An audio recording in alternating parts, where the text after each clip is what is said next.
Real quick, guys, before I jump in today, I want to recognize dance legend Andrew Sinkinson, who we lost this weekend. And guys, this is crazy. He was just here last month doing a full-on teaching schedule. One of my students did notice that he seemed quite tired, and between the lessons was just like sitting. And apparently he passed away from a heart attack. But honestly, guys, this is, for me, not out of character for him. You know, he was always extremely soft-spoken in his lessons, very calm, just not one of these high energy, jumping around type people. Certainly representative of his moniker, King of the Foxtrot, in personality too. And for our newer dancers here, the reason he is called King of the Foxtrot is he is the only pro who took marks off of John Wood and Ann Lewis and Marcus and Karen Hilton in the Foxtrot. So when you're at Blackpool, guys, runs differently than other comps that you're used to, especially as Americans. You are actually rated separately in each dance. So for example, you could make the final in quick step and no other dance. I mean, these things happen. So anyway, yeah. And he also won Blackpool in the Open Amateur 3 times. So extremely accomplished dancer, well known. And it's horrible when we lose people like this. They are a repository of information, and it's not just like coaching. I love hearing kind of these people know the etymology of the dance is how it evolved. Oh, this is how we used to do it. This is how you do it now. And guys, the treasure of crazy stories, right, that are behind the scenes in the dance world that, I wasn't competing, back in the day, so I can only hear this stuff from them. And once they're gone, it's gone. He doesn't have a YouTube channel like I do. But you know what? All this crazy stuff I share with you here, this didn't start yesterday. Anyway, I'm just going to recognize him here in the end with some snapshots that, for me, kind of embody his spirit as a dancer and a teacher. And I apologize for taking a couple days to get this, in the hopper here. I really wanted to look for the right photos. So anyway, let's get to today's topic. Hey, follows, this one today is for you. So when I very first started ballroom dancing, I would hear the leads rave about certain ladies. Oh, she's so light of a follow. And likewise, oh, don't be a heavy follow. And it was a great mystery to me. Didn't really quite understand what they meant. I'm thinking it means I'm hanging on them somehow. And I sure wanted to be one of those light, desirable partners. And so I have 4 quick, easy tips for you today. You can give a shot today in your practice, at your next social dance, in your next lesson, and see if any of these might help you, because I found them to be very helpful for me and very helpful for most of my follows for students. So, number 1, I recommend giving your partner a little space, okay? So when I am social dancing, which I love to do, I often ask ladies to dance, or they ask me to dance, because inevitably there ain't enough leads in the room, and I like doing it. And honestly, I hate to admit it, but the heaviest ones are those that are like competing in syllabus, because they are pressed up against me hard, and I have to physically, like shoveling snow, get them down the floor. And I'm not a real big lead, and I can kind of ninja style trick them into doing it, but oh my gosh, guys, it's heavy. Not gonna lie.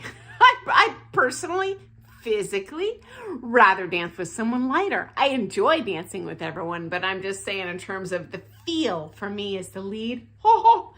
And so you are going to find that you have a lot more grace in terms of your response time.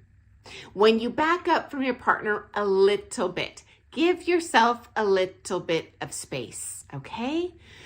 It does take years to refine your response time, so to speak. So when I get a lead and I follow, that doesn't happen overnight. You've got to go through years of you get a lead and I follow. And it's that bang time that really wears out your partner. If you back up, you get just a micron more time to feel their movement and respond lightly. It's going to feel better to them. And you know what, guys? Dancing ain't just about what it looks like. You're going to have a heck of a lot better dance experience if it feels good to you and your partner too. Now, if it's crunch time right before the comp, hey, just go with how it looks. But I'm talking about like long-term success and having the most partner options that you can have. We want a gun for this. Back up. Now, as follow, it is my job when I do the walk-up to provide enough space. Okay, that's my job. As soon as they ask me to dance, I can position myself this far away or this far away. And that is the sign to my lead, okay, this is how close she wants me to be to him or her.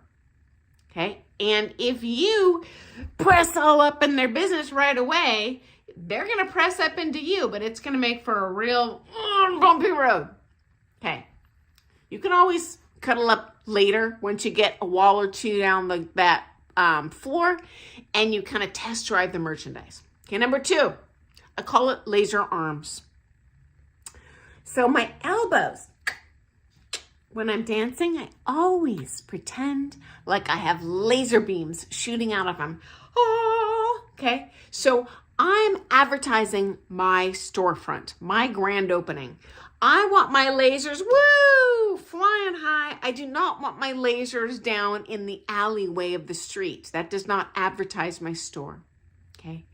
This is an easy improvement, not only for being light on your partner and improving your top line, giving you more of, I'll call it an arched back instead of a hunchback, help supinate your shoulders. It's also showmanship-wise. This is going to attract more attention than this, okay? Just all sorts of good juju, okay? Laser arms. Number 3, I call it sock puppet hands.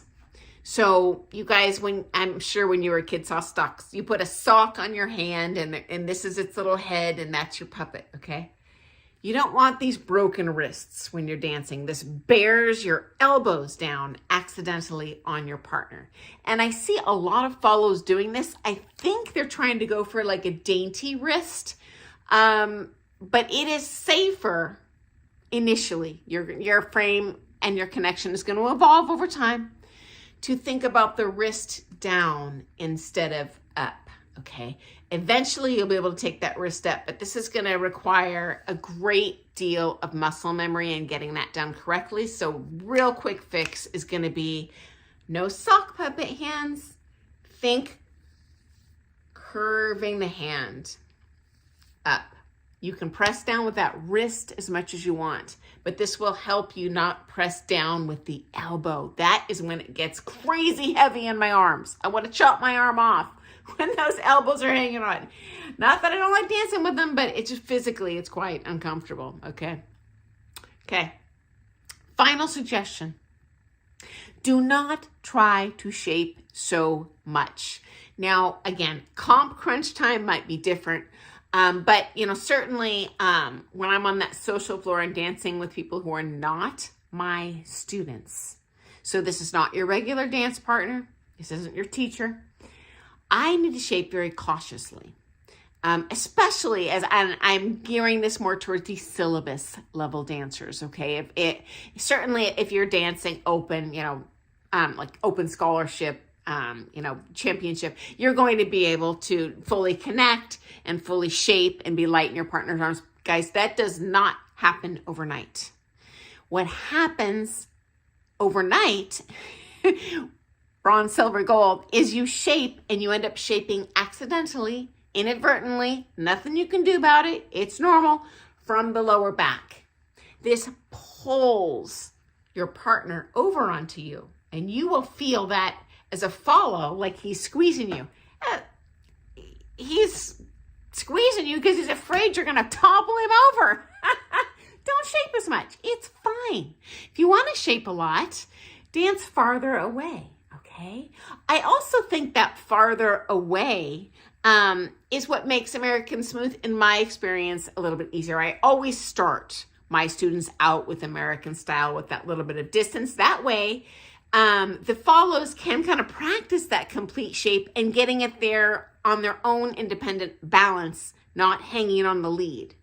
I think it's definitely doable. I've seen it happen, but doing that shape lightly when you have that full international style connection, it's a bit much. You know, Latin is also easier because you've got that grace of the space. So if I shape, I'm not fully pressed up against them. I can just do me. So anyway, guys, and also, oh, so important. I should say this in every video. Please prioritize what your coach has taught you if it is ever in conflict with what I share here. I'm sharing my opinions here. I'm sharing what I have seen be most successful for me on the comp floor, what's been most successful for my students on the comp floor. But you know what? I don't see you dancing. We all have a unique body. We all move totally different than each other. Guarantee your coach, that person you're kind of regularly taking those private lessons with, is going to be on point with hitting your sweet spots to make you the best dancer. So probably most of what I say here is pretty consistent with what you're hearing. But if you ever hear something aberrant and you're like, what? They told me to do something totally different, I would roll with that, guys, because I don't get to see you, okay? And so I always have to paint with a broad brush here, but I do think if you try any or all of those 4 little tricks, it's probably going to make you a little more pleasant to dance with. So again, I just want to summarize so we don't forget.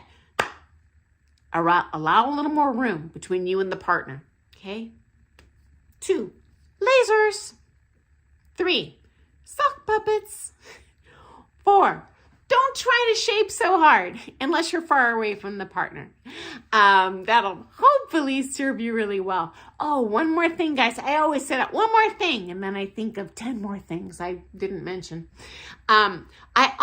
What I share here is not in the ISTD book because I feel like a monkey can read that thing. So the things that I share are things that coaches have taught me that have been kind of outside of that, what's in print and easily accessible to all dancers. Also, guys, there's different schools of thought, especially when you become a little more experienced dancer.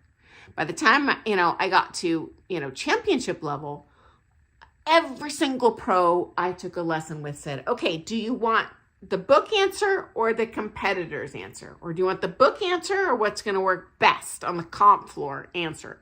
And of course, being a competitor, I'm like, scrap that book. Tell me how to really get this done fast. And so I tend to share those little hacks with you. But when it is in conflict with the book, I'm not an idiot. I know what the book says. I'm just sharing tricks that were quite helpful to me and my friends. But you are your own person. You always do listen, prioritize what your coach is telling you. Because I'm pretty confident. It's not their first rodeo and they're way more familiar with what's going to help you as an individual. So guys, if that works for you, let me know. Fingers crossed. Okay, guys, I look forward to seeing you first thing tomorrow morning for some more things ballroom dance. And hopefully next week you will be the most popular follow in the room. Okay, guys, have an awesome day. Doodles.